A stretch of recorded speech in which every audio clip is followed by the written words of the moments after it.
তাহলে সবটা ঠিক হয়ে গেছে? আমি বলতে এসেছিলাম আমি লড়াইটা ছেড়ে দিয়েছি। বাবার হার্ট অ্যাটাকের পর আমার কাছে কোনো লজিক নেই। ঠিকই করেছিস। ভালোবাসা দিয়ে তো ইএমআই আর ইলেকট্রিসিটি বিল ভরা যেত না। আমি তোর জন্য অপরচুনিটি হতে চেয়েছিলাম, কিন্তু লায়াবিলিটি হয়ে থেকে গেলাম। তোর বাবার স্বাস্থ্যটাই আসল। আমার স্ট্রাগলটা তো তোর কাছে এখন ওল্ড নিউজ। তুই আমায় ভিকটিম বানাস না সুমন।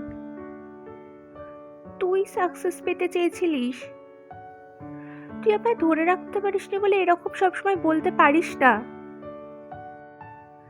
তোর ইগো এতটাই বড় যে তুই ভাবলি তুই কোনো কিছু না করে আমায় পাবি না। ইগো নয় স্নেহা, এটা প্র্যাকটিক্যালিটি। তোর হাজব্যান্ড তোর জন্য একটা সুন্দর ভবিষ্যৎ আনবে, যেটা আমার কাছে কেরিয়ার ছিল।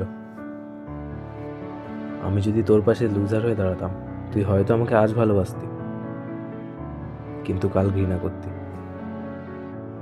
ক্যালকুলেশনে তুই হয়তো জিতে গেলি সুমন, কিন্তু মানুষ হিসেবে তুই হেরে গেছিস।